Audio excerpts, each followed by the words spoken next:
Hi friends, welcome to HR education YouTube channel. మనము Telangana socio economic outlook 2025లోని అంశాలనైతే చర్చిస్తున్నాం. దాంట్లో భాగంగా ఐదో చాప్టర్ అయినటువంటి పారిశ్రామిక రంగము, ఇండస్ట్రీస్ గురించి ఈ వీడియోలో డిస్కస్ చేద్దాం.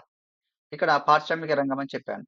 పారిశ్రామిక రంగం అంటే మనం ముడి పదార్థాలను ఉపయోగించి మనకు అవసరమైనటువంటి వినియోగ వస్తువులను గానీ, లేదా ఉత్పాదక వస్తువులను గానీ తయారు చేసేటువంటి ఆ యొక్క వ్యవస్థని, ఆ యొక్క రంగాన్ని మనం పారిశ్రామిక రంగంగా చెప్పుకోవచ్చు. ఇక్కడ పారిశ్రామిక రంగం కేవలము వస్తు ఉత్పత్తిలోనే కాకుండా, మనకు ఉద్యోగితను కల్పించడంలో గూడా కీలక పాత్ర పోషిస్తుందని చెప్పుకోవచ్చు. ఇక తెలంగాణలో చూసుకున్నట్లయితే దాదాపు ఒక 22.75% మందికి అంటే 22.75% కార్మిక శక్తికి ఉపాధిని కల్పిస్తున్న రంగంగా ఇది కొనసాగుతుంది. ఇక ఇంతటి ఉద్యోగితలో ప్రాముఖ్యం ఉన్నటువంటి ఈ యొక్క రంగాన్ని గుర్తించి, ప్రభుత్వాలు గుర్తించి వీటిని అభివృద్ధి చేసే దిశగా ఇటు కేంద్ర ప్రభుత్వాలు గాని, ఇటు రాష్ట్ర ప్రభుత్వాలు గాని అనేక కృషి చేస్తున్నాయని చెప్పుకోవచ్చు. ఇక కేంద్రంలో, రాష్ట్రంలో చూసుకున్నట్లయితే ఈ పరిశ్రమ అభివృద్ధి కోసం అనేక పారిశ్రామిక తీర్మానాలు, అనేక పారిశ్రామిక విధానాలను రూపొందిస్తున్నాయి. అదేవిధంగా అనేక పారిశ్రామిక చట్టాలను కూడా రూపొందించి ఈ పరిశ్రమలనైతే నియంత్రించడం అనేది జరుగుతుంది. అంటే డెవలప్ చేసే విధంగా అయితే కృషి చేస్తున్నాయి. అదేవిధంగా అనేక పథకాలను ప్రవేశపెట్టి, అనేక సబ్సిడీలను, ప్రోత్సాహకాలను ఇస్తూ గూడా ఈ పరిశ్రమలను అయితే అభివృద్ధి చేయడం జరుగుతుంది. అదేవిధంగా విదేశీ కంపెనీలు అంటే విదేశీ పెట్టుబడులను గూడా ఆకర్షించడంలో గూడా ప్రభుత్వాలైతే కృషి చేస్తున్నాయని చెప్పుకోవచ్చు. ఇప్పుడు ఈ ఇంకో విధంగా చెప్పుకోవాలంటే ఇప్పుడు మనము తెలంగాణలో చూసుకున్నట్లయితే ఇప్పుడు ఫ్యూచర్ సిటీ లాంటి ఇట్లా డెవలప్ చేస్తున్నాం గదా! ఫార్మా సిటీ, ఫ్యూచర్ సిటీ అని ఇట్లా. సో, వాటికి కావాల్సినటువంటి అంటే పరిశ్రమలకు కావాల్సినటువంటి మౌలిక సదుపాయాలు అయినటువంటి ఈ రోడ్లు, భవనాలు అదేవిధంగా నీటిపారుదల సౌకర్యాలు గిట్లా ఇట్లాంటి మౌలిక సదుపాయాలను కల్పించి పారిశ్రామిక అభివృద్ధికైతే కృషి చేస్తున్న సంగతి అందరికి తెలిసిన విషయమే. ఇక ఈ పారిశ్రామిక రంగం గురించి డిస్కస్ చేయబోయే ముందు కొన్ని బేసిక్ అంశాలైనటువంటి 3 రంగాల గురించైతే తెలుసుకోవాల్సి ఉంటుంది. ఇక్కడ పారిశ్రామిక రంగం అని చెప్పాను. పారిశ్రామిక రంగం అనేది ఇది ద్వితీయ రంగంలో భాగం. పారిశ్రామిక రంగం అనేది ఇది ద్వితీయ రంగంలో భాగం. దీన్ని ద్వితీయ రంగం అని కూడా చెప్పుకోవచ్చు. కాకపోతే ఇక్కడ ద్వితీయ రంగానికి, పారిశ్రామిక రంగానికి కొంచెం తేడా అయితే ఉంటుంది. అవేంటో ఇప్పుడు మీకు వివరించే ప్రయత్నం చేస్తాను. ఇక్కడ మన దేశం యొక్క జీఎస్‌డిపిని అంటే జీడీపీని మన దేశం యొక్క జీడీపీని లెక్కించేది ఎన్ఎస్ఓ వాళ్ళు. అంటే నేషనల్ స్టాటిస్టికల్ ఆఫీస్ వాళ్ళు ఆహ్, దేశంలో జీఎస్‌డిపిని అయితే లెక్కిస్తారు. మరి రాష్ట్రాలలో చూసుకున్నట్లయితే రాష్ట్రాలలో డెస్ వాళ్ళు అంటే directorate of economics and statistics వాళ్ళు ఈ యొక్క జీఎస్‌డిపిని అయితే లెక్కించడం జరుగుతుంది. ఇక్కడ దేశంలో జీడీపీని లెక్కించేది ఎవరు అనంటే ఎన్ఎస్ఓ వారు. ఈ ఎన్ఎస్ఓ వారు ఏం చేస్తారంటే మన యొక్క ఆర్థిక వ్యవస్థను ఈ లెక్కించడానికి సులువుగా మనం అర్థం చేసుకోవడానికి సులువుగా ఏం చేశారంటే మన యొక్క ఆర్థిక వ్యవస్థను 3 రంగాలుగా అయితే విభజించడం జరిగింది. ఆ 3 రంగాలు ఏంటి అని చూసుకున్నట్లయితే ఒకటేమో ప్రాథమిక రంగము, రెండోది ద్వితీయ రంగము, మూడవది తృతీయ రంగము. తృతీయ రంగము. ఇట్లా 3 రంగాలుగానైతే విభజించి మన యొక్క ఆర్థిక వ్యవస్థనైతే లెక్కించడం జరుగుతున్నది. ఇక్కడ ప్రాథమిక రంగం అని చెప్పుకున్నాం. ప్రాథమిక రంగం అంటే ఈ ప్రాథమిక రంగంలో ఏమొస్తాయని చూసుకున్నట్లయితే, ఈ ప్రాథమిక రంగంలో ఇటు వ్యవసాయ అనుబంధ రంగాలైనటువంటి పశుపోషణ, మత్స్య పరిశ్రమ, చేపలు పట్టడం, చేపల పెంపకం, కోళ్ళ పరిశ్రమ మరియు అడవులు ఇట్లాంటి అంశాలొస్తాయి. అదేవిధంగా మరి క్వారీలు. గనులు మరియు క్వారీలకు సంబంధించిన అంశాలు గూడా ఈ ప్రాథమిక రంగంలో ఇంక్లూడ్ అయ్యి ఉంటాయి. ఇక ద్వితీయ రంగం. ద్వితీయ రంగం చూసుకున్నట్లయితే, ద్వితీయ రంగంలో, ద్వితీయ రంగంలో ఏమొస్తాయి అనంటే, ఇది వస్తు ఉత్పత్తికి సంబంధించిన అంశాలొస్తాయి. అంటే ఇప్పుడు తయారీ రంగం, తయారీ రంగము గావచ్చు, నిర్మాణ రంగం గావచ్చు, విద్యుత్తు, గ్యాసు, నీటి సరఫరా ఇట్లాంటి అంశాలనేది ఈ ద్వితీయ రంగం కిందకొస్తాయి. ఈ ద్వితీయ రంగంలోని అంశాలని చెప్పుకోవచ్చు. ఇక తృతీయ రంగం. తృతీయ రంగం నథింగ్ బట్ ఇది సేవా రంగం అని చెప్పుకోవచ్చు. దీంట్లో ఉత్పత్తికి సంబంధించిన విషయాలు ఏమి ఉండవు. ఓన్లీ సేవలకు సంబంధించిన అంశాలు ఉంటాయి. ఫర్ ఎగ్జాంపుల్ మనం చూసుకున్నట్లయితే ఇటు బ్యాంకింగ్ సేవలు, కొన్ని రకాల ప్రభుత్వ సేవలు, ఇంకా కొన్ని రకాల ఏంటంటే ఇప్పుడు విద్యకు సంబంధించిన సేవలు, ఆరోగ్యానికి, ఇప్పుడు ఐటీ సేవలు ఇట్లాంటివి. అంటే సర్వీస్‌కి సంబంధించినటువంటి అంశాలు ఈ తృతీయ రంగం కిందకొస్తాయి. అంటే ఇట్లా మన యొక్క ఆర్థిక వ్యవస్థను ఈ యొక్క ప్రాథమిక, ద్వితీయ, తృతీయ రంగాలుగానే కాకుండా ఇంకొక విధంగా గూడా మనం విభజించవచ్చు. ఇవన్నీ ఎట్లా విభజించిల్లు మరి ప్రాథమిక రంగం, ద్వితీయ రంగం, తృతీయ రంగం అంటే మనము చేసేటువంటి పనుల ఆధారంగా. మనం చేసేటువంటి పనుల ఆధారంగా అవి లభించేటువంటి వస్తువుల ఆధారంగా అయితే వీటినైతే విభజన చేయడం జరిగింది. ఇంకొక విధంగా చూసుకున్నట్లయితే మనము ఎట్లా చూసుకోవచ్చంటే ఇప్పుడు ఆర్థిక వ్యవస్థను 3 రంగాలుగా విభజించవచ్చు. ఇంకో విధంగా గూడా. అవి ఎట్లా అంటే ఇప్పుడు వ్యవసాయ రంగము, రెండోది పారిశ్రామిక రంగము, మూడోది సేవా రంగం. ఇట్లా గూడా మనం ఆర్థిక వ్యవస్థను విభజించవచ్చు. ఇక్కడ చూసుకున్నట్లయితే వ్యవసాయం రంగంలో కిందకి ఏమొస్తాయంటే వ్యవసాయము, వ్యవసాయ అనుబంధ రంగాలైనటువంటి పశుపోషణ ఇట్లాంటి అంశాలొస్తాయి. ఇక్కడ గనులు త్రవ్వకాలనేది రావు. ఈ గనుల త్రవ్వకాలనేది పారిశ్రామిక రంగంలో భాగమైతాయి అప్పుడు. గనుల త్రవ్వకాలు. అంటే ఉత్పత్తి సంబంధించిన అంశాలు, తయారీకి సంబంధించిన అంశాలతో పాటుగా ఈ గనులు, క్వారీలు సంబంధించిన అంశాలు గూడా ఈ పారిశ్రామిక రంగంలో వస్తాయి. ఇట్లా విభజించినప్పుడు. ఇక్కడ సేవా రంగం అంటే ఇక మీకు తెలిసినటువంటి విషయమే. ఇది తృతీయ రంగంతో ఈక్వల్. అంటే తృతీయ రంగం విభజన లాగానే ఇది గూడా సేవా రంగం. ఈ సేవా రంగంలో సేవలకు సంబంధించిన అంశాలొస్తాయి. ఇక్కడ మీకు గుర్తుంచుకోవాల్సిందేందంటే, ఇప్పుడు ప్రాథమిక రంగానికి అంటే ఇప్పుడు ద్వితీయ రంగానికి, ద్వితీయ రంగానికి మనము పారిశ్రామిక రంగానికి తేడా ఏందంటే, పారిశ్రామిక రంగంలో గనులు, త్రవ్వకాలనేది వస్తాయి. ఈ ద్వితీయ రంగంలో అనేది ఈ గనులు, త్రవ్వకాలు రావు. ఇది ఒకటి అభ్యర్థులు గుర్తుంచుకోవాలి. కీ హైలైట్స్ చూసుకున్నట్లయితే ప్రతి చాప్టర్‌కి కీ హైలైట్స్ ఇస్తాడు. దీంట్లో మొత్తం ఓవరాల్ ఈ చాప్టర్‌కి సంబంధించినటువంటి ఓవరాల్ ఇన్ఫర్మేషన్ అయితే దీంట్లో ఇవ్వడం జరుగుతుంది. ఇక్కడ చూసుకున్నట్లయితే మనము ఏదైనా జీడీపీని గాని, జీఎస్టీపీని గాని చూసుకునేటప్పుడు మనకు అది అడ్వాన్స్‌డ్ ఎస్టిమేషన్ ప్రకారం ఇచ్చాడా? ఫస్ట్ రివైజ్డ్ ఎస్టిమేషన్ ప్రకారం ఇచ్చాడా? సెకండ్ రివైజ్డ్ ఎస్టిమేషన్ ప్రకారం ఇచ్చాడా? ఇది చూసుకోవాల్సి ఉంటుంది. ఇంకొకటి అంశం ఏందంటే ప్రస్తుత ధరల ప్రకారం ఇచ్చాడా? స్థిర ధరల ప్రకారం ఇచ్చాడా? ఇది ఒకటైతే చూసుకోవాలి. అంటే టేబుల్ రూపంలో ఇస్తాడు. మనకిక్కడ మెన్షన్ చేస్తారు వాళ్ళు. ఈ అడ్వాన్స్‌డ్ ఎస్టిమేషన్ ప్రకారమా, ప్రస్తుత ధరల ప్రకారమా అని మెన్షన్ చేస్తారు.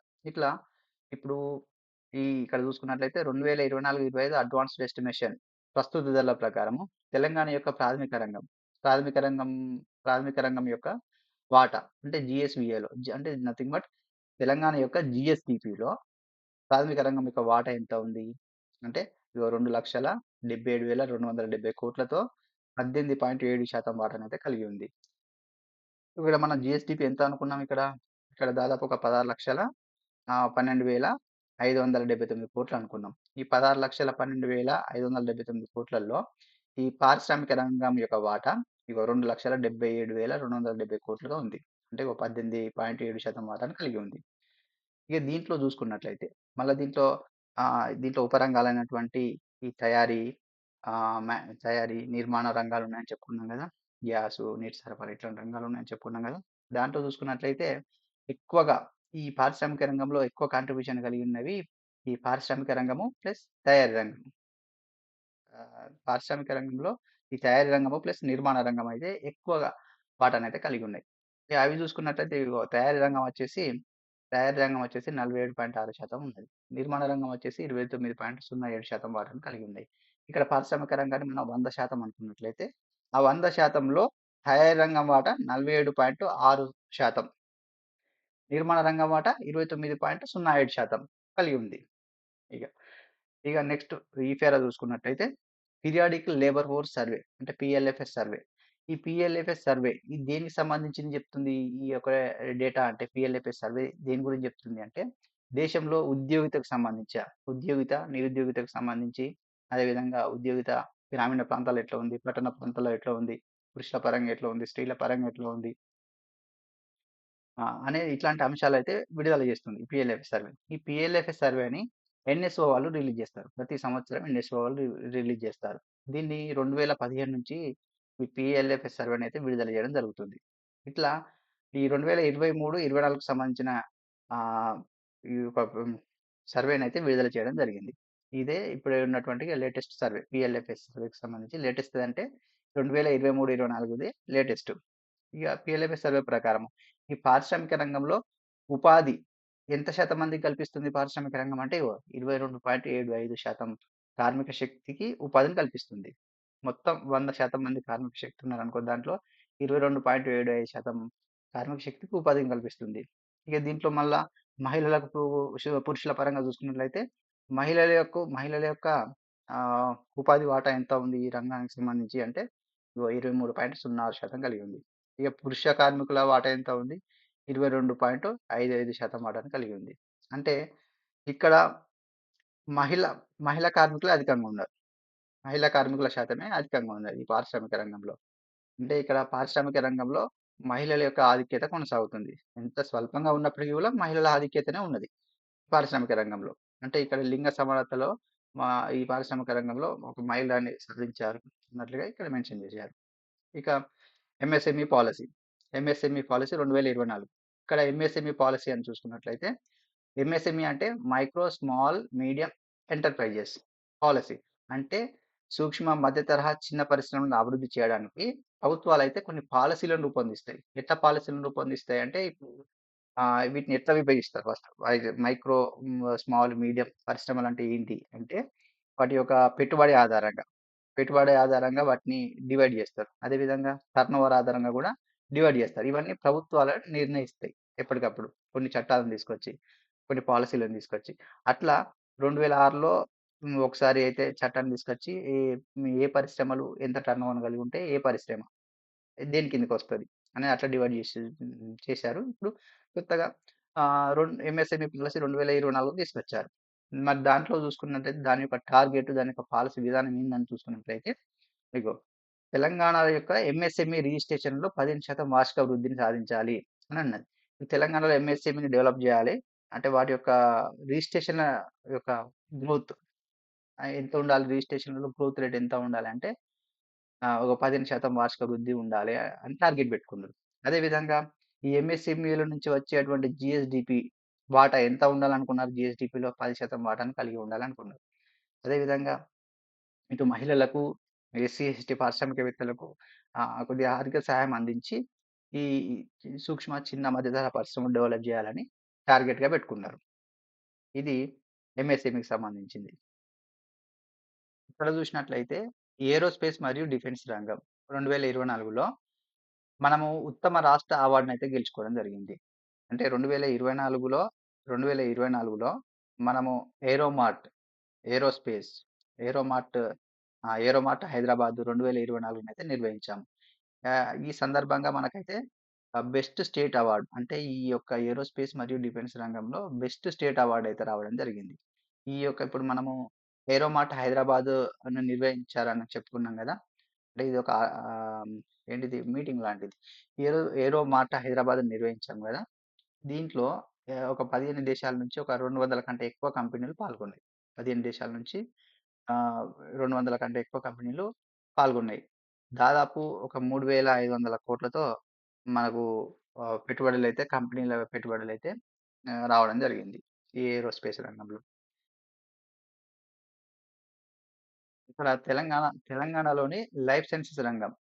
లైఫ్ సైన్సెస్ రంగం అంటే ఇప్పుడు బయోటెక్నాలజీకి సంబంధించిన, ఫార్మాకు సంబంధించినవి, అదేవిధంగా ఇప్పుడు మెడికల్ డివైజెస్ తయారీకి సంబంధించినవి అటువంటి కంపెనీలు.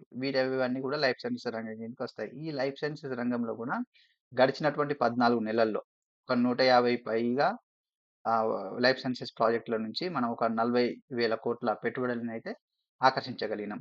దీని ద్వారా ఇట్లా ఈ 40,000,00,00,000 పెట్టుబడులు వచ్చాయని చెప్పుకున్నాం గదా! దీని ద్వారా 51,000 మందికి ప్రత్యక్ష ఉపాధి లభించనుంది. అదేవిధంగా ఇండైరెక్ట్‌గా 1,50,000 మందికి పరోక్ష ఉద్యోగాలు లభించనున్నాయి. లైఫ్ సైన్సెస్ రంగంలో అన్నట్లుగా ఇక్కడ ఇచ్చాడు. ఇక తెలంగాణ తెలంగాణకు logistic excellence advancement and performance shield LEAPS award అయితే రావడం లీప్స్ విభాగంలో అచీవర్స్ అవార్డ్ అయితే రావడం జరిగింది. ఇక్కడ చూసుకున్నట్లయితే తెలంగాణకి అచీవర్స్ అవార్డ్ అయితే రావడం జరిగింది. అంటే ఈ యొక్క విభాగంలో ఏ విభాగంలో అంటే ఇగో Telangana logistics excellence advancements and performance shield విభాగంలో తెలంగాణకి అచీవర్స్ అవార్డ్ అయితే రావడం జరిగింది. ఇక్కడ చూసినట్లయితే 10వ edition India energy storage week 2024 సందర్భంగా అంటే ఈ యొక్క సదస్సును ఇండియా ఎనర్జీ స్టోరేజ్ వీక్ సదస్సును నిర్వహించిన సందర్భంగా తెలంగాణకి తెలంగాణకి స్టేట్ లీడర్‌షిప్ అవార్డ్ తెలంగాణకి స్టేట్ లీడర్‌షిప్ అవార్డ్ అయితే ఈ విభాగంలో రావడం జరిగింది. ఇక్కడ జనవరి 2025లో దావోస్‌లో జరిగినటువంటి మనకందరికి తెలుసు వరల్డ్ ఎకనామిక్ ఫోరం అనేది ప్రతి సంవత్సరము అంటే ప్రపంచ యొక్క ఆర్థికవేత్తలు, వ్యాపారవేత్తలు, కంపెనీల సీఈఓలు ఇట్లా పాల్గొంటారు. దా పాల్గొంటారు. అంటే దీంట్లో వివిధ దేశాలు, రాష్ట్రాలకు సంబంధించిన ప్రతినిధులు పాల్గొని తమ రాష్ట్రాలకు సంబంధించి పారిశ్రామిక విధానాలను గిట్లా అక్కడనైతే చెప్పడం జరుగుతది. దానికి అనుగుణంగా వాళ్ళెవరన్నా ఇంట్రెస్ట్ చూపేటువంటి సీఈఓలు గిట్లా పెట్టుబడులు పెట్టే అవకాశం ఉంటుంది. కాబట్టి అట్లా మన తెలంగాణ గవర్నమెంట్ సీఎం రేవంత్ రెడ్డి గారు ఈ దావోస్ మీటింగ్‌లోనైతే పాల్గొనడం జరిగింది. దీంట్లో భాగంగా మనకు పాల్గొనడంలో ఇట్లా స్విట్జర్లాండ్‌లోని దావోస్‌లో జరిగినటువంటి వరల్డ్ ఎకనామిక్ ఫోరం సదస్సులో పాల్గొన్నారు. పాల్గొని మన తెలంగాణ యొక్క పారిశ్రామిక విధానాన్ని అక్కడ వివరించడం జరిగింది. దానికి ఆకర్షితులైనటువంటి కొన్ని వ్యాపారవేత్తలు, కంపెనీల సీఈఓలయితే కొన్ని పెట్టుబడులైతే పెట్టడం జరిగింది. అట్లా మనము 1,78,000,00,00,000 పెట్టుబడులనైతే ఆకర్షించగలిగినాం. దీని ద్వారా మనకు ఒక 49,500 కంటే ఎక్కువ ఉద్యోగాలు మనకైతే ఈ కల్పించబడతాయన్నట్టు. అంటే ఇన్ని కోట్ల పెట్టుబడులొచ్చినాయి. దీని ద్వారా మనకు 49,500 ఉద్యోగాలైతే ప్రత్యక్ష ఉద్యోగాలైతే సృష్టించబడతాయి అన్నట్టుగా ఇక్కడ చెప్పడం జరిగింది. ఇక 2024, 25 సంవత్సరానికి సింగరేణి కాలరీస్ కంపెనీ బొగ్గు ఉత్పత్తులు మనము ఎంత లక్ష్యంగా పెట్టుకున్నాం, ఎంత ఉత్పత్తి చేసినాం అనేది ఇక్కడ ఇచ్చిండు. ఇక్కడ చూసుకున్నట్లయితే తెలంగాణలో ఏప్రిల్, ఏప్రిల్ నుంచి డిసెంబర్ వరకు అంటే 2024 ఏప్రిల్ నుంచి డిసెంబర్ వరకు చూసుకున్నట్లయితే మనం మొత్తం వస్తువుల ఎగుమతుల విషయంలో ఎన్ని కోట్ల విలువ చేసే వస్తువులను ఎగుమతి చేసినామని చూసినట్లయితే ఇక్కడ 1,268,00,00,000 విలువ చేసేటువంటి వస్తువులను మనము ఎగుమతి చేశాము అన్నట్లుగా ఇక్కడ ఇవ్వడం జరిగింది.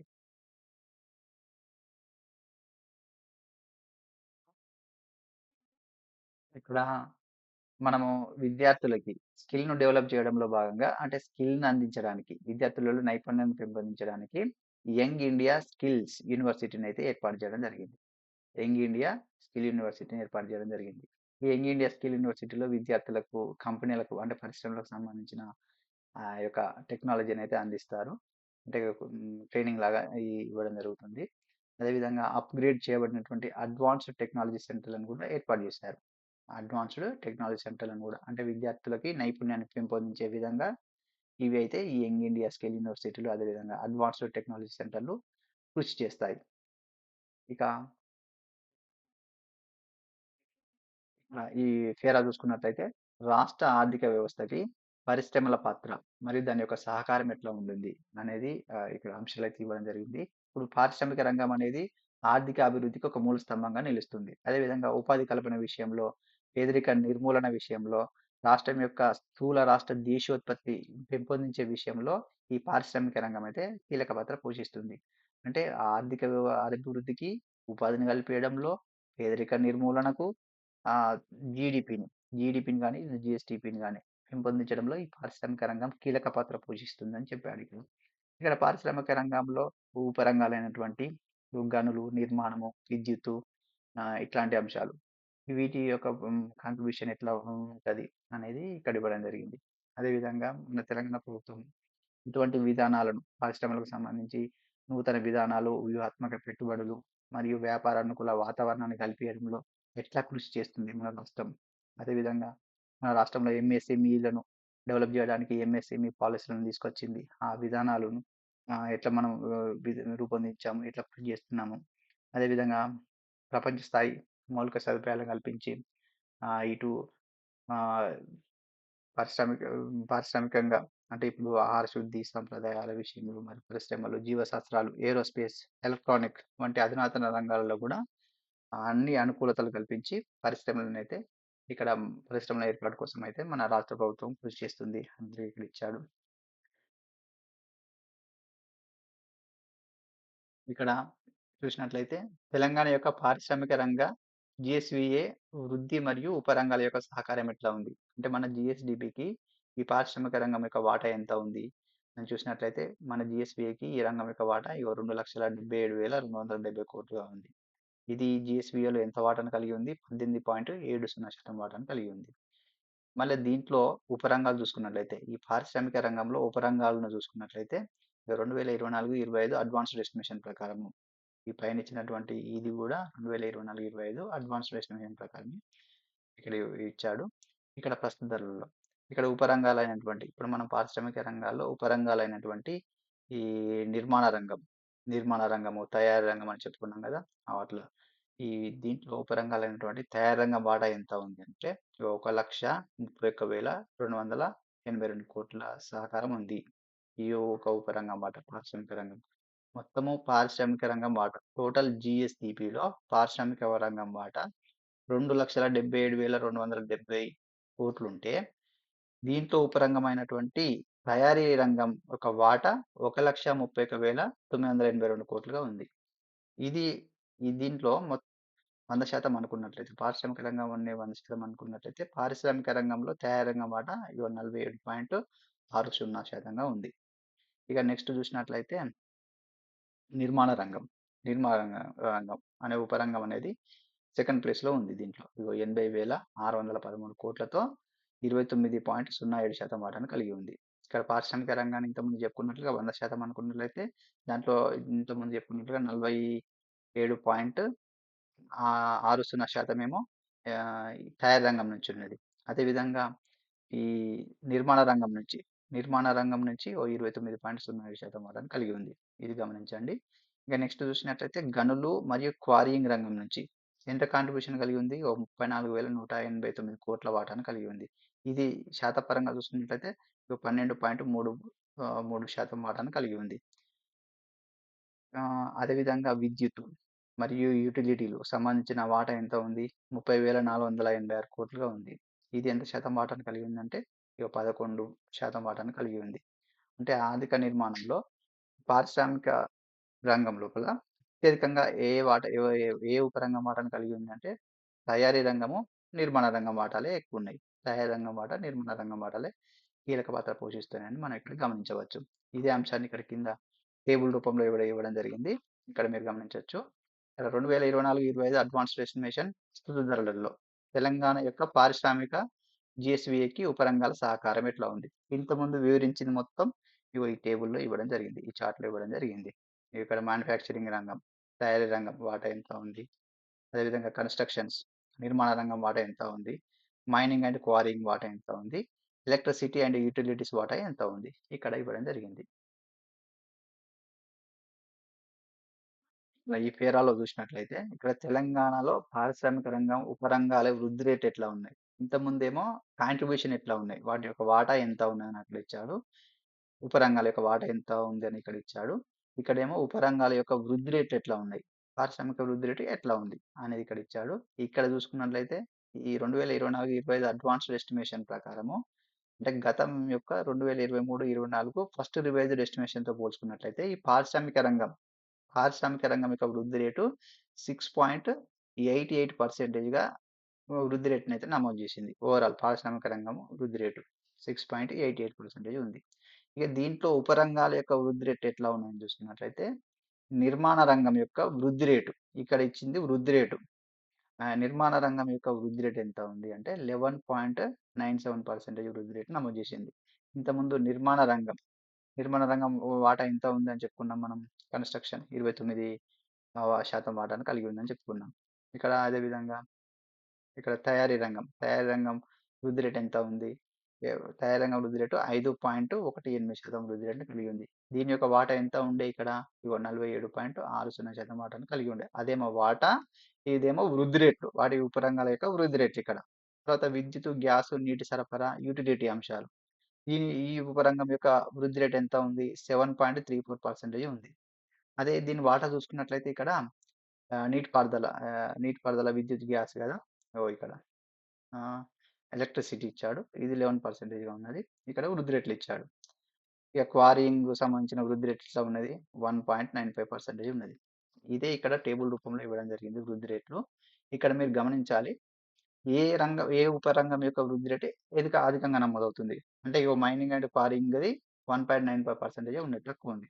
దేని ఎక్కువ ఉన్నది? కన్స్ట్రక్షన్ యొక్క వృద్ధి రేట్లు ఎక్కువ ఉంది. కన్స్ట్రక్షన్ యొక్క వృద్ధి రేట్లు అయితే ఎక్కువ ఉంది. సెకండ్ ప్లేస్లో ఎలక్ట్రిసిటీ అండ్ యూటిలిటీ వృద్ధి రేట్లు ఎక్కువ ఉన్నాయి. ఇది మీరు ఒకటి ఆర్డర్ గమనించాలి. ఎక్కువ వృద్ధి రేటు ఉపరంగంలో నమోదైంది, ఏ ఏ ఉపరంగంలో తక్కువ వృద్ధి రేటు నమోదైందనేది ఇక్కడ మీరు గమనించాలి. ఇక్కడ చూసినట్లయితే ఇక్కడ ఉపాధికి సంబంధించిన అంశాలైతే ఈ ఫేరాలో ఇవ్వడం జరిగింది. ఇక్కడ తెలంగాణ పారిశ్రామిక రంగం యొక్క ఉపాధి సహకారాలు ఎట్లా ఉన్నాయి? తెలంగాణ పారిశ్రామిక రంగం ఎంత శాతం మందికి ఉపాధిని కల్పిస్తుంది? అని ఇక్కడ చూసినట్లయితే ఒక పీరియాడిక్ లేబర్ ఫోర్స్ సర్వే ప్రకారము పీరియాడిక్ లేబర్ ఫోర్స్ సర్వే 2023, 24 ప్రకారము తెలంగాణలోని మొత్తం కార్మిక శక్తిలో 22.75% కార్మిక శక్తికి ఈ పారిశ్రామిక రంగం ఉపాధిని కల్పిస్తుంది. దీంట్లో ఉపరంగాలైనటువంటి మరి ఉపాధిని కల్పియడంలో దీంట్లో ఉపరంగాలు ఎక్కువగా ఏవి కృషి చేస్తున్నాయని చూసుకున్నట్లయితే దీంట్లో తయారీ రంగం ఎక్కువ ఉపాధిని కల్పిస్తుంది. తయారీ రంగం ఎక్కువ ఉపాధిని కల్పిస్తుంది. అంటే ఇది దాదాపు ఇగో ఇక్కడ చూడండి. ఉపాధిలో 56.4% వాటాను కలిగి ఉంది. అంటే మొత్తం ఈ పారిశ్రామిక రంగం 22.75% కార్మిక శక్తి ఉపాధిని కల్పిస్తుందని చెప్పుకున్నాం కదా! దీన్ని 100% అనుకున్నట్లయితే దీంట్లో 56.4% వాటాను తయారీ రంగమే ఉపాధిని కల్పిస్తున్నది. తయారీ రంగము మ్యానుఫ్యాక్చరింగ్ రంగమే ఎక్కువ ఉపాధిని కల్పిస్తుంది. ఇక సెకండ్ ప్లేస్‌లో అంటే ఉపాధిని కల్పించడంలో సెకండ్ ప్లేస్‌లో ఏ ఉపరంగం ఉన్నదని చూసుకున్నట్లయితే నిర్మాణ రంగం ఎక్కువ ఉపాధిని కల్పిస్తుంది. సెకండ్ ప్లేస్‌లో ఇగో 41.10% ఉపాధిని కల్పిస్తున్నది. అంటే ఈ రెండే ఎక్కువ హైలైట్. దాదాపు ఒక 97% ఓహ్! ఈ 2 రంగాలే ఉపాధిని ఎక్కువ కల్పిస్తున్నాయి. ఈ యొక్క పారిశ్రామిక రంగంలో చూసుకున్నట్లయితే. ఇక ఇది పోలికల్లో అంటే జాతీయ స్థాయి యొక్క పారిశ్రామిక రంగంతో పోల్చుకున్నట్లయితే ఇక్కడ ఇక్కడ తయారీ రంగంలో మన తెలంగాణలో తయారీ రంగం ఎంత శాతం మందికి ఉపాధిని కల్పిస్తుందంటే ఇగో ఇక్కడ 56.40% మందికి ఉపాధిని కల్పిస్తుంది. ఇక్కడ జాతీయంగా చూసుకున్నట్లయితే ఇదే తయారీ రంగము జాతీయ స్థాయిలో 47.30% మందికి ఉపాధిని కల్పిస్తుంది. అదేవిధంగా నిర్మాణ రంగం చూసుకున్నట్లయితే మన తెలంగాణలో 41.10% మందికి ఉపాధిని కల్పిస్తే ఇగో ఇదే నిర్మాణ రంగంలో జాతీయ స్థాయిలో 49.52% మందికి ఉపాధిని కల్పిస్తుంది. ఇక్కడ మీరొకటి గమనించండి. మరి మ్యానుఫ్యాక్చరింగ్ రంగంలో మన తెలంగాణనే హైలైట్ ఉంది ఇక్కడ. మ్యానుఫ్యాక్చరింగ్ రంగంలో ఎక్కువ మందికి ఉపాధిని కల్పిస్తున్నది. అంటే జాతీయ స్థాయితో పోల్చుకున్నట్లయితే. ఇక్కడ చూసినట్లయితే నిర్మాణ రంగం. నిర్మాణ రంగం మన తెలంగాణలో అంటే జాతీయతతో పోల్చుకున్నట్లయితే మన తెలంగాణ యొక్క నిర్మాణ రంగం యొక్క కార్మిక కాంట్రిబ్యూషన్ ఎక్కువుంది ఇక్కడ. మన తెలంగాణది. దేశంగా 49.52% మందికి ఉపాధిని కల్పిస్తే మనకు 41.1% మందే ఉంది. అదే విధంగా ఇంకా చూసుకున్నట్లయితే తెలంగాణలో పారిశ్రామిక రంగం సిఎస్‌వికి తేడా ఏందనేది ఇక్కడ ఇచ్చాడు. ఇక్కడ మీరు గమనించండి. ఆహ్, ఇక్కడ తెలంగాణలో పారిశ్రామిక రంగము దాని యొక్క జీఎస్‌విఏ సహకారం ఎట్లా ఉంది? అదేవిధంగా ఉపాధి యొక్క సహకారం ఎట్లా ఉంది? అంటే జీఎస్‌విఏ సహకారం ఎంత ఉంది? ఈ పారిశ్రామిక రంగంలో ఉపరంగాలైనటువంటి వాటాలు ఎట్లా ఉన్నాయో చూసుకున్నట్లయితే ఇగో ఇక్కడ జీఎస్‌విఏ సహకారాన్ని ఇప్పుడు తయారీ రంగం, తయారీ రంగం వాటా ఎంత ఉంది? తయారీ రంగం వాటా ఎంత ఉంది అని చూసుకున్నట్లయితే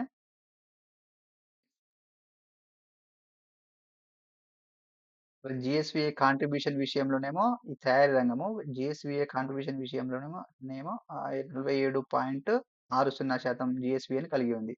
ఇదే ఉపాధి విషయంలో 56.40% వాటాను కలిగి ఉంది. ఈ యొక్క తయారీ రంగం. అంటే ఇదే హైలైట్.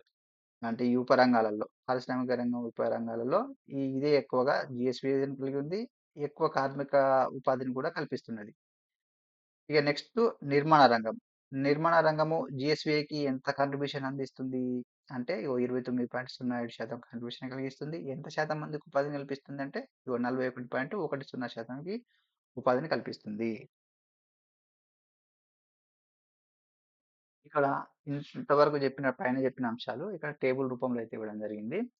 ఇక్కడ పారిశ్రామిక రంగం యొక్క ఉపరంగాలలో ఇక్కడ 15 సంవత్సరాలు పైబడిన వాళ్ళని తీసుకుంటాం. ఎందుకు 15 సంవత్సరాలు పైబడిన వాళ్ళని తీసుకుంటాం అంటే, ఇప్పుడు మనకు లేబర్ ఫోర్స్ పార్టిసిపేషన్ రేట్ ఉంటది గదా! అంటే కార్మిక శక్తి ఎంత ఉందని లెక్కించేటప్పుడు మనం 15 సంవత్సరాలు పైబడిన వారిని 15 సంవత్సరాల నుంచి 59 సంవత్సరాల మధ్య వయసు ఉన్నటువంటి వాళ్ళని మనం కార్మిక శక్తిగా తీసుకోవడం జరుగుతుంది. అట్లా 15 సంవత్సరాలు పైబడిన వారు ఈ పారిశ్రామిక రంగం యొక్క ఉపరంగాలలో ఏ రంగంలో ఎంతమంది పనిచేస్తున్నారు అనేది ఇక్కడ ఇవ్వడం జరిగింది. మన తెలంగాణలో ఎంత? ఎంత శాతం మంది పనిచేస్తున్నారు? మన ఇండియాలో ఏ రంగంలో ఎంత శాతం మంది పనిచేస్తున్నారు అనేది ఇక్కడ వేరియేషన్ అయితే ఇవ్వడం జరిగింది. ఇక్కడ మీరు ఒక టేబుల్‌ని గమనించండి.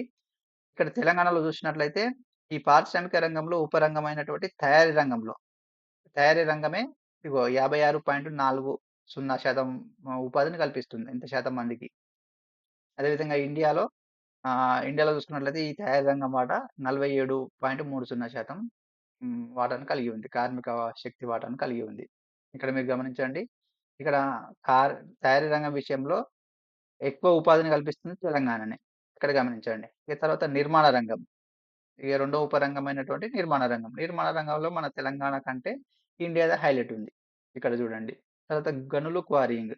ఇక్కడ చూసుకున్నట్లయితే మన తెలంగాణ హైలైట్ ఉంది. గనుల క్వారీయింగ్ అంటే ఉపాధిని కల్పియడంలో. ఇది ఉపాధికి సంబంధించినటువంటి టేబుల్.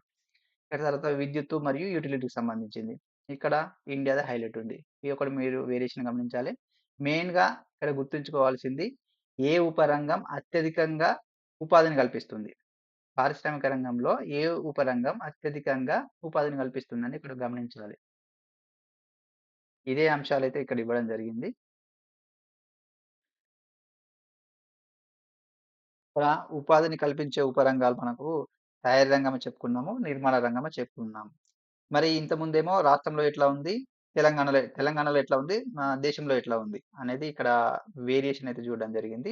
ఇక్కడ చూసినట్లయితే పట్టణ ప్రాంతాల్లో ఏ విధంగా ఉంది? గ్రామీణ ప్రాంతాల్లో ఉపాధి విషయంలో ఎట్లా ఉంది? అని చూసినట్లయితే ఇక్కడ మనము 15 సంవత్సరాల పైబడిన వాళ్ళని తీసుకుంటాం గదా! ఈ కార్మిక శక్తిలో. కాబట్టి ఇక్కడ మరి పట్టణాల్లో ఎట్లా ఉంది? గ్రామీణ ప్రాంతాల్లో ఎట్లా ఉంది? ఇక్కడ చూద్దాం. ఇక్కడ ఇగో తయారీ రంగం వాటా గ్రామీణ ప్రాంతాల్లో ఎట్లా ఉంది? అని చూసినట్లయితే ఇగో ఇక్కడ 55.65% ఉంది. ఇక్కడ మీరు ఒక డాటాను గమనించాలి. ఇక్కడ హైలైట్ ఏది ఎక్కడ ఉంది? మన పట్టణాల్లో ఎక్కువుందా? గ్రామాల్లో ఎక్కువుంది? ఏ రంగం, ఏ రంగం ఎవరికెంత ఉపాధిని కల్పిస్తుందనేది ఇక్కడ మీరు గమనించండి. ఇది స్టాటిక్ గాబట్టి ఇది ఒకసారి గుర్తుంచుకోవాలి. అంటే గుర్తుపెట్టుకునే ప్రయత్నం చేయండి. అబ్జర్వ్ చేసే ప్రయత్నం చేయండి. మరీ గుర్తుండకపోయినా గూడా ఈ గ్రామీణ ప్రాంతాల్లో ఎట్లా ఉంది వీటి యొక్క వాటా అనేది, పట్టణ ప్రాంతాల్లో ఎట్లా ఉంది అనేది ఇక్కడ గమనించండి. ఇక్కడ ఇవే రంగాలకు సంబంధించి అంటే తయారీ ఈ ఉపరంగాలకు సంబంధించి మరి పురుషుల పరంగా ఎట్లా ఉంది? మహిళల పురుషుల పరంగా ఎట్లా ఉంది? మహిళల పరంగా ఎట్లా ఉంది? ఎంత శాతం మందికి ఉపాధిని కల్పిస్తుంది అనేది ఇక్కడ ఇచ్చాడు. ఏ రంగం ఎంత శాతం మందికి ఉపాధిని కల్పిస్తుంది? ఫర్ ఎగ్జాంపుల్ ఇప్పుడు తయారీ రంగం చూసుకున్నట్లయితే, తయారీ రంగంలో తయారీ రంగంలో చూసుకున్నట్లయితే మేల్ పర్సన్స్‌కి ఎంత శాతం మందికి ఉపాధిని కల్పిస్తుంది? ఇగో 43.0% ఉపాధిని కల్పిస్తుంది.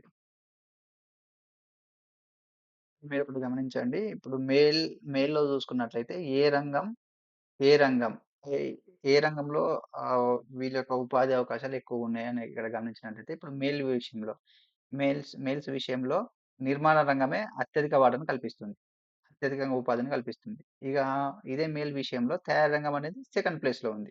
తయారీ రంగం అనేది తయారీ రంగం అనేది రెండో ప్లేస్‌లో ఉంది ఉపాధి కల్పియడంలో. ఈ మొత్తం కూడుకున్నట్లయితే మెయిల్స్ యొక్క 100% ఉపాధి వస్తుంది. ఈ 100% ఉపాధిలో ఏ రంగం ఎంత శాతం మందికి ఉపాధిని కల్పిస్తుంది అనేది ఇక్కడ ఇచ్చాడు. ఇది మళ్ళా ఇట్లా ఫీమేల్ చూసుకున్నా గూడా ఇక్కడ టోటల్ ఇది 100% అనుకున్నట్లయితే ఇగో ఇక్కడ 100% అనుకున్నది కాదు. ఇది మొత్తం కూడితే 100 రావాలి. ఇట్లా 100% చూసుకున్నట్లయితే ఈ 100%లో ఏ రంగం ఎక్కువ ఉపాధిని కల్పిస్తుందంటే ఇప్పుడు ఫీమేల్ విషయంలో చూసినట్లయితే ఇగో ఇక్కడ తయారీ రంగమే ఫీమేల్‌కి అత్యధికంగా ఉపాధిని కల్పిస్తుంది. తయారీ రంగం. అదే మేల్ విషయంలో నిర్మాణ రంగం ఎక్కువ ఉపాధిని కల్పిస్తుంది. అదే ఫీమేల్ విషయంలో తయారీ రంగం ఎక్కువ ఉపాధిని కల్పిస్తుంది. ఇదొకటి గమనించండి. ఇట్లాంటి విషయాలు గమనించండి. ఇదే హైలైట్ జేస్తాడు ఎగ్జామ్‌లో గూడా. ఇక్కడ పారిశ్రామిక రంగంలో పారిశ్రామిక రంగంలో కీలక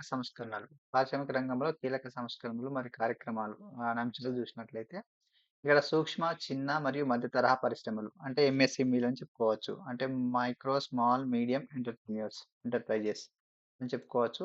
అంటే ఇక్కడ సూక్ష్మ తరహా పరిశ్రమలు, చిన్న తరహా పరిశ్రమలు, మధ్య తరహా పరిశ్రమలు. ఇవి ఎట్లా డివైడ్ చేస్తారంటే, ఇప్పుడు ప్రభుత్వాలు ఒక పాలసీని రూపొందిస్తాయి. అంటే వాటి యొక్క టర్నోవర్ ఆధారంగా గాని, పెట్టుబడి ఆధారంగా గాని, టర్నోవర్ ఆధారంగా గాని పరిశ్రమలనైతే సూక్ష్మ, చిన్న, మధ్య తరహా పరిశ్రమలుగా విభజిస్తారు. అది ఆ పాలసీని చూసేటప్పుడు మీరు గమనించండి. పాలసీ ప్రకారం దాంట్లో ఇచ్చిన అటువంటి పెట్టుబడి టర్నోవర్‌లు ఎంత పరిమితి ఉన్నది. ఈ ఆ పరిమితి వరకుంటే ఏ పరిశ్రమ అనేది అక్కడ మీరు గమనించండి. ఇక్కడ చూసినట్టయితే ఓన్లీ ఎంఎస్ఎంఈ. ఎంఎస్ఎంఈ ఎంఎస్ఎంఈలో గురించి ఇక్కడ ఇచ్చాడు. మన తెలంగాణ ప్రభుత్వం ఏ విధంగా వాటిని ప్రోత్సహిస్తుంది ఎంఎస్ఎంఈలను అనే అంశాలైతే ఇక్కడ ఇవ్వడం జరిగింది. ఇక్కడ ఎంఎస్ఎంఈలు అనేది ఇవి సాధారణంగా పెద్ద యూనిట్లకు అనుబంధాలుగా పనిచేస్తాయి. పెద్ద కంపెనీలకు, పెద్ద యూనిట్లకు అనుబంధాలుగా పనిచేస్తాయి. అదేవిధంగా ఇవి అనేక ఇప్పుడు ఉత్పత్తి చేసేటువంటి ఆ యొక్క ఉత్పత్తి కార్యకలాపాలను ప్రోత్సహించడానికి మన తెలంగాణ ప్రభుత్వం ఏ విధంగా కృషి చేస్తున్నది. ఇక్కడ చూసినట్లయితే ఇక్కడ తెలంగాణ ఎంఎస్ఎంఈ విధానం. తెలంగాణ ఎంఎస్ఎంఈ విధానం 2024. అంటే ఇప్పుడు ఇప్పుడు ఈ పరిశ్రమలను ఎంఎస్ఎంఈలను ప్రోత్సహించడానికి తెలంగాణ ఈ విధానాన్ని రూపొందించింది. 2024 ఎంఎస్ఎంఈ విధానాన్ని రూపొందించింది. దాంట్లో భాగంగా ఇక్కడ చూసుకున్నట్లయితే ఆ యొక్క ఉపాధి అవకాశాలు ఈ రంగంలో ఎంఎస్ఎంఈ రంగంలో ఉపాధి అవకాశాలను పెంపొందించేందుకు ఈ విధానాన్ని అయితే రూపొందించారు. దీంట్లో ఉపాధి అవకాశాలను సృష్టించడానికి, అదేవిధంగా ఉత్పాదకతను పెంపొందించడానికి, అదేవిధంగా ఇప్పుడు వాటికి ఎంఎస్ఎంఈలకు మరి ఏ విధంగా సహాయాన్ని అందించి ప్రోత్సహించాలనేది ఇక్కడ ఇచ్చాడు. అంటే భూమి విషయంలో, పరిశ్రమలకు భూమి ఏర్పాటు చేసే విషయంలో, అంటే భూమిని వాటికి ఫ్లాట్లు కల్పియాలి కదా! అంటే పారిశ్రామిక వాడలను ఏర్పాటు చేసి, ఆ పారిశ్రామిక వాడలలో వాళ్ళకి అవకాశం కల్పియాలి. అదేవిధంగా వాళ్ళకి ఆర్థిక సహాయం చేయాలి. అదేవిధంగా వాళ్ళకి సంబంధించిన ఆ కంపెనీలకు సంబంధించిన సాంకేతిక సహాయాన్ని అందించాలి. అదేవిధంగా ముడి పదార్థాలు గూడా అందించే ప్రయత్నం జేయాలి. అదేవిధంగా శ్రామిక శక్తిని సమకూర్చే విధంగా కృషి చేయాలి. అదేవిధంగా వాళ్ళు ఉత్పత్తి చేసిన వస్తువులకు మార్కెట్ సదుపాయాలు కల్పియాలి. ఇట్లాంటి అంశాలను డెవలప్ చేయడానికి మన తెలంగాణ ప్రభుత్వము ఈ విధానాన్నయితే రూపొందించడం జరిగింది. ఇక్కడ చూసినట్లయితే మరి ఎంఎస్ఎంఈ విధానంలో టార్గెట్‌గా పెట్టుకున్నది. ఏం టార్గెట్ పెట్టుకున్నది అనంటే ఇక్కడ ఎంఎస్ఎంఈ జీడీపీకి తెలంగాణ యొక్క జీఎస్‌డీపీకి ఎంఎస్ఎంఈల సహకారం ఎంత ఉండాలనుకుంటాంది? 10%గా ఉండాలనుకుంటుంది. అంటే జీఎస్‌డీపీలో ఈ పారిశ్రామిక ఎంఎస్ఎంఈల వాటా 10% ఉండాలని టార్గెట్‌గా పెట్టుకుంటది. అదేవిధంగా ఎంఎస్ఎంఈల రిజిస్ట్రేషన్‌ల యొక్క వృద్ధి రేటులో 15% వార్షిక వృద్ధి రేటు నమోదు చేయాలన్నట్టుగా ఇక్కడ టార్గెట్‌గా పెట్టుకుంది. ఇక దిగుమతి ప్రత్యామ్నాయం పైన దృష్టి సాధిస్తూ. అంటే మనం ఏ ఏ వస్తువులు అధికంగా దిగుమతి చేస్తున్నాం వాటిపైన కొద్దిగా దృష్టి పెట్టి మనం స్వయం ప్రతిపత్తిని కలిగే విధంగా ఉండాలి. అదేవిధంగా మనకు ఎగుమతి చేసే విధంగా ఉండాలి అన్నట్లుగా అందుకోసం కృషి చేస్తుంది అన్నట్టుగా ఇక్కడ అయితే ఇవ్వడం జరిగింది. ఎక్కువగా అయితే ఏం టార్గెట్ పెట్టుకున్నది? జీఎస్‌టీపీలో 10% వాటా ఉండాలనుకున్నది. ఎంఎస్ఎంఈల రిజిస్ట్రేషన్‌లో 15% వార్షిక వృద్ధి రేటు నమోదు చేయాలనుకుంటుంది. అదేవిధంగా దిగుమతి ప్రత్యామ్నాయాలపైన దృష్టి పెట్టాలని ఉంటుంది. మనం ఎక్కువ ఉత్పత్తి చేసే వస్తువులున్నాయి గదా! ఆ వస్తువులను గుర్తించి వాటికి ప్రత్యామ్నాయాలను తయారు చేసే విధంగా మనం ఉండాలి, తయారు జేయాలి అన్నట్లుగా ఇక్కడైతే ఈ పాలిసీలో పేర్కొనడం జరిగింది. ఇక మరి ఎట్లా ఎంఎస్ఎంఈలను డెవలప్ జేయాలి?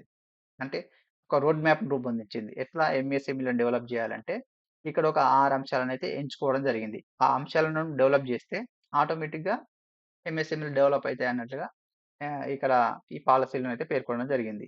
ఇక్కడ ఏం జేయాలి మరి? ఇప్పుడు ఆ ఎంఎస్ఎంఈ ఆహ్, వ మ్యానుఫ్యాక్చరర్‌కి ఏం జేయాలంటే వాళ్ళకి భూమిని కల్పియాలె. అంటే ఇప్పుడు మన తెలంగాణ రాష్ట్రంలో ఇప్పుడు ఓఆర్ఆర్, ట్రిపుల్ ఆర్ అంటే outer ring road, regional ring road నిర్మించారు గదా! ఆ రీజనల్ రింగ్ రోడ్ లోపల 10 పారిశ్రామిక పార్కులను అభివృద్ధి జేస్తుంది. ఈ 10 పారిశ్రామిక పార్కులను.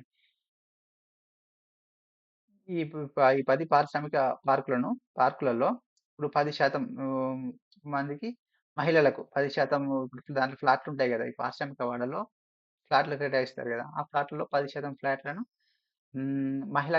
మహిళా పారిశ్రామికవేత్తలకు కల్పియాలి. అదేవిధంగా ఎస్సీ, ఎస్టీ పారిశ్రామికవేత్తలకు 15% ఎస్సీ వాళ్ళకి ఎంత శాతం రిజర్వేషన్ ఉంది ఈ ఫ్లాట్‌లలో అంటే 15.44% వాటా ఉంది.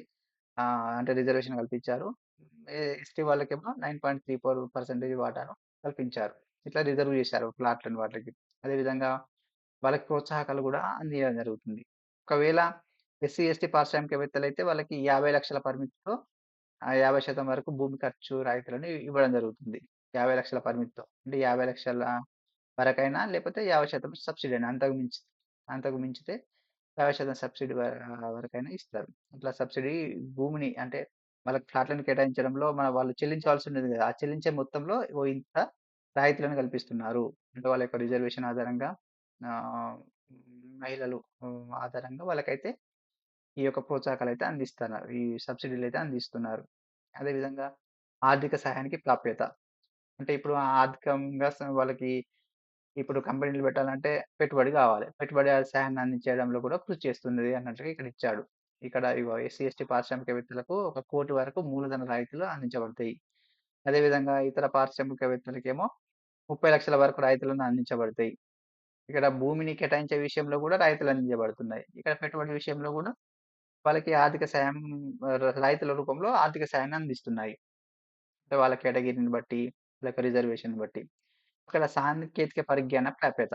సాంకేతిక పరిజ్ఞానాన్ని గూడా అందిస్తున్నాయి. అంటే ఇంతకుముందు చెప్పుకున్నట్లుగా 6 అంశాలపై దృష్టి పెడుతున్నాం అని చెప్పుకున్నాం గదా! 6 అంశాలు ఏంటిదంటే వాళ్ళకి భూమిని కల్పియడంలో అంటే ఈ పారిశ్రామిక వాడలలో వాళ్ళకి ఫ్లాట్‌ని కేటాయించడంలో, అదేవిధంగా వాళ్ళకి పెట్టుబడి సాయాన్ని అందించడంలో, అదేవిధంగా వాళ్ళకి సాంకేతిక సహాయాన్ని అందించడంలో, ఇంకొక అంశం ఏందంటే వాళ్ళకి మార్కెట్ సదుపాయాలు కల్పించడంలో ఇక్కడ చూసుకున్నట్లయితే తర్వాత శ్రామిక శక్తికి ప్రాప్యత. అంటే వాళ్ళకి శ్రామిక శక్తిని అందించాలి గదా! టెక్నికల్ స్కిల్స్ ఉన్నటువంటి లేబర్స్‌ని అందించాలి గాబట్టి వాళ్ళకి ట్రైనింగ్ ఇవ్వడంలో కృషి చేస్తుంది. అదేవిధంగా ముడి పదార్థాల ప్రాప్యత. వాళ్ళకి ముడి పదార్థాలు అందియ్యాలి. ఎక్కడి నుంచి లభిస్తాయి? ఎక్కడి నుంచి దిగుమతి జేసుకోవాలి? ఇట్లాంటి వాటిపైన మరి సబ్సిడీలు గూడా ఇస్తుంది. ఇట్లా 6 అంశాల పైన దృష్టి సాధించి ఈ ఎంఎస్ఎంఈలను అభివృద్ధి చేసే విధంగా తెలంగాణ ప్రభుత్వం కృషి చేస్తుందన్నట్టుగా ఇక్కడనైతే ఇవ్వడం జరిగింది. ఇంతవరకు చెప్పినటువంటి ఎంఎస్ఎంఈ పాలసీ విధానం గురించి ఇక్కడ చార్ట్ రూపంలో అయితే ఇవ్వడం జరిగింది. ఈ పాలసీ యొక్క లక్ష్యాలు ఎట్లా ఉన్నాయి? దాని యొక్క ఫలితాలు ఎట్లా ఉన్నాయి? అదేవిధంగా దాన్ని సూచించే సూచికలేంటి? అనేది ఇక్కడ ఇచ్చాడు. ఇక్కడ ప్రభావం అంటే ఇక్కడ ఇగో 10% జీఎస్‌డిపిలో 10% వాటాను కలిగి ఉండాలి. అదేవిధంగా టీజీఐ పాస్‌లో నమోదైన ఎంఎస్ఎంఈల సంఖ్య ఏటా 15% వృద్ధి నమోదు కావాలని ఇక్కడ టార్గెట్‌గా పెట్టుకున్నాం. ఇక్కడ టీజీఐ పాస్ అన్నాము. ఇక్కడ Telangana industrial project approval self certification అంటే ప్రాజెక్ట్‌లకి అనుమతి ఇవ్వడానికి. ఒక కంపెనీ పెట్టాలంటే అనుమతి ఇచ్చేటువంటి ఒక సింగిల్ విండో విధానం అన్నట్టు ఇది. అంటే దీంట్లో అప్లికేషన్ ఒకటే ఆహ్, ఆహ్, ఏ ఆఫీసుల చుట్టూ తిరగకుండా ఒకేసారి, ఒకేసారి పర్మిషన్ వస్తది. అంటే ఒకే దగ్గర మనం అప్లికేషన్ పెట్టుకోవడం ద్వారా ఒకేసారి మనకు పర్మిషన్ వస్తది. వివిధ ఆఫీసుల చుట్టూ తిరగకుండా. ఇట్లా.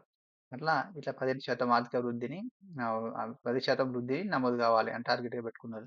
మనం ఎంఎస్ఎంఈలను డెవలప్ చేయడం ద్వారా ఫలితాలు ఎట్లుండబోతాయి అని చూసుకున్నట్లయితే, ఇక్కడ సమగ్ర ఉపాధి కల్పించడం జరుగుతుంది. కల్పించినట్లయితుంది. అదేవిధంగా సమానమైన ఆర్థిక వృద్ధి సాధించినట్లవుతుంది. అదేవిధంగా టెక్నాలజీ ఆధునీకరించబడుతుంది. ఇక మెరుగైన ఉత్పాదకత వస్తుంది అని ఇక్కడ ఫలితాలు అట్లా ఉంటాయి. వీటిని డెవలప్ చేయడం ద్వారా. అని ఇక్కడ ఇవ్వడం జరిగింది. ఇక సూచికలు చూసుకున్నట్లయితే ఇక్కడ సూచికల విషయంలో గూడా ఎంఎస్ఎంఈలలో 20%కి పైగా ఉద్యోగాల పెంపు అన్నట్లుగా ఇక్కడ ఇచ్చాడు. అదేవిధంగా ఇందులో 30% ఎస్సీ, ఎస్టీ ప్లస్ మహిళా కార్మికులు ఉండే విధంగా ఉంటుంది అన్నట్టు ఇక్కడ ఇచ్చాడు. ఇంక నెక్స్ట్ అంశం చూసుకున్నట్లయితే ఇక్కడ మీరు గమనించొచ్చు. ఇవి ఎంఎస్ఎంఈలకు సంబంధించినటువంటి పాలసీ విధానం గురించి. ఇక నెక్స్ట్ అంశాలు నెక్స్ట్ వీడియోలో చూద్దాం.